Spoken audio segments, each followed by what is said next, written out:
A esquerda no continente, unida, já em esforço e em mensagem, através de uma organização chamada Foro de São Paulo, a esquerda constrói uma narrativa que ela implementa ao longo de todos os países, de contraposição a estes governos, os ditos governos neoliberais. E o que diz essa narrativa? Ela diz, em primeiro lugar, ela é uma narrativa ética. Ela diz que estes governos foram corruptos, que a causa da corrupção são estes governos neoliberais.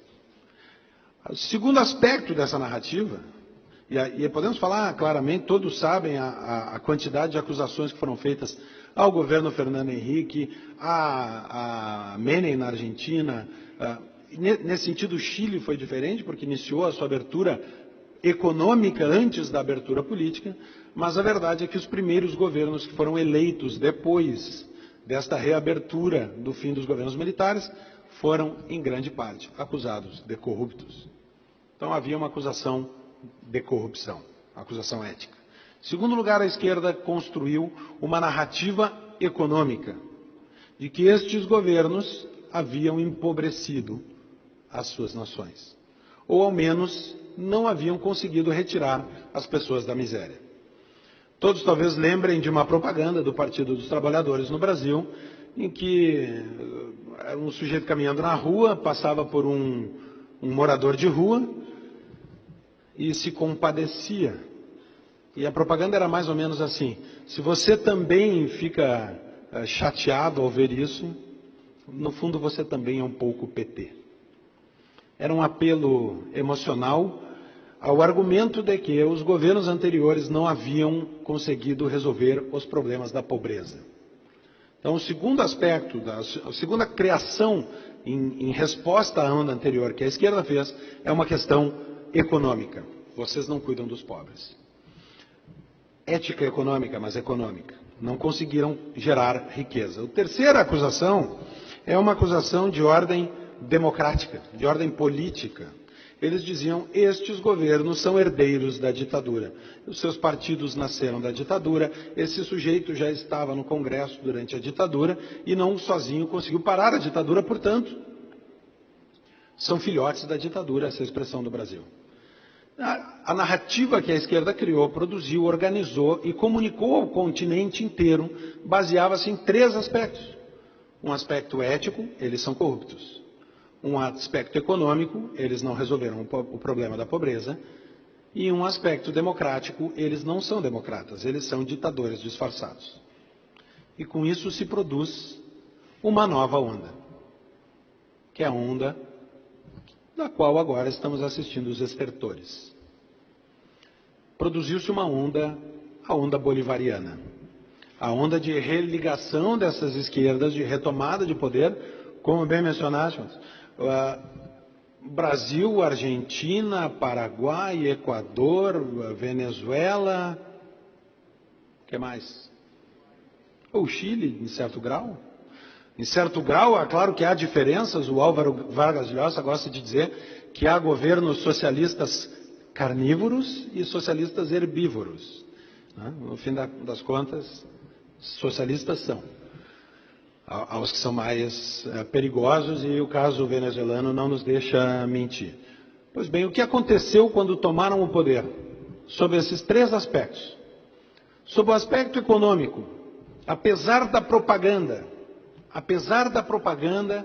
que a esquerda produziu de ter resolvido o problema da pobreza, ao fim dos 13 anos de governo do PT no Brasil, o Brasil é um país rico. Os pobres brasileiros vivem bem. Está resolvido o problema social do Brasil? Deixamos de ter favelas?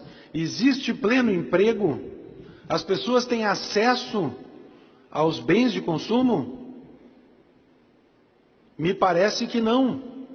A esquerda produziu um discurso, enquanto era oposição, reforçou esse discurso dizendo que tinha atingido sucesso nesse aspecto, mas a verdade é que o país que nós herdamos do PT não é um país de classe média. Ele segue sendo um país pobre. E o PT mentiu. O segundo aspecto O aspecto da democracia, o PT dizia, estes governos são, e ao falar do PT, eu posso transpor isso para basicamente qualquer partido signatário do Foro de São Paulo e qualquer um dos outros países que participaram desse eixo. Diziam eles, os senhores são herdeiros da ditadura, não são democratas.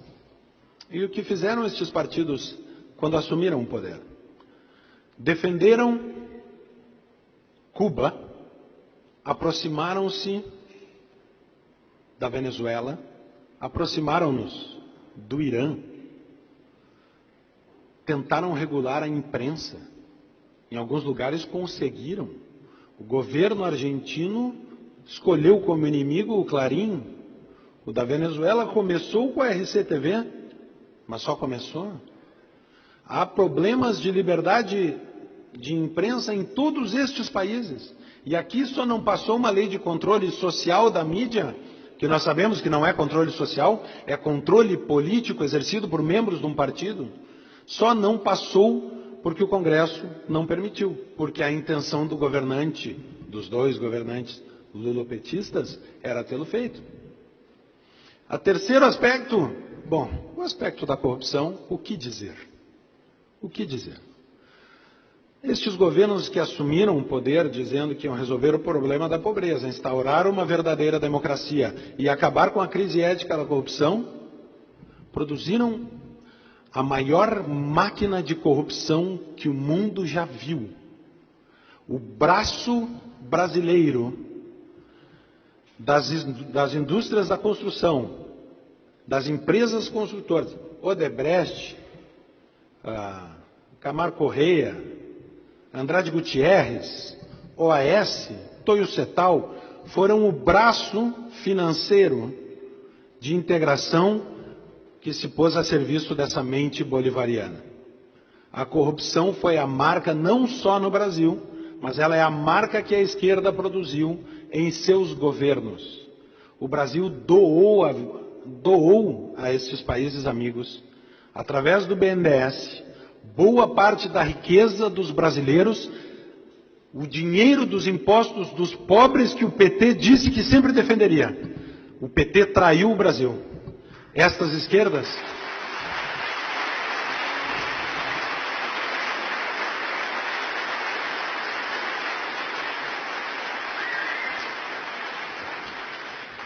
esquerdas unidas produziram os governos que mais espalharam pobreza no continente. E espalhar pobreza não é não conseguir criar riqueza.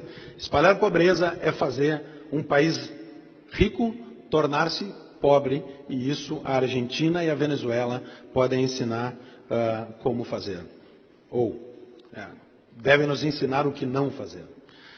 Esta mentira criada para enfrentar a onda anterior chegou ao fim. Depois desta experiência bolivariana nos governos, nós percebemos que eles não produziram ética, crescimento econômico e verdadeira democracia. Produziram o contrário disso. E esta onda está acabando.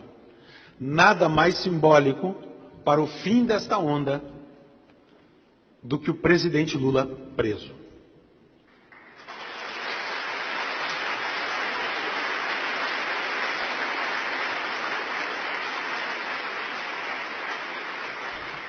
Um regime acostumado a usar aviõezinhos para levar caixas de dólares a seus amigos no continente, viu um aviãozinho levar o seu líder para o Xilindró.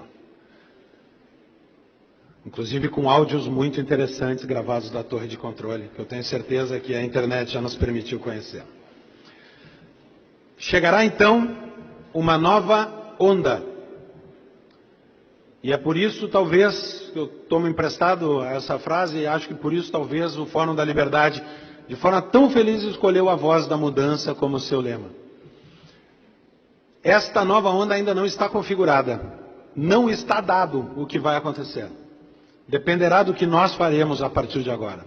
Dependerá da posição que cada um dos senhores tomar.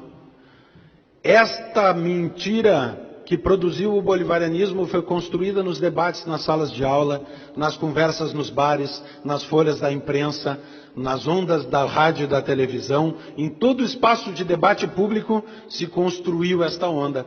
E agora, para construir a próxima, nós precisamos, cada um de nós, fazer a nossa parte neste debate público.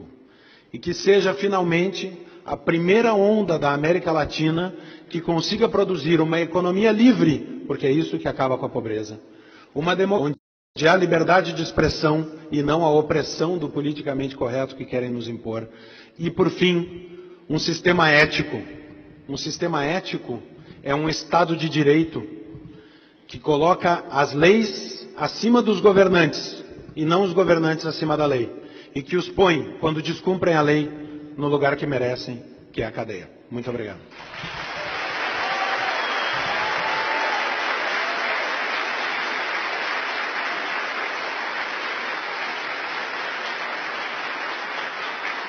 Ricardo.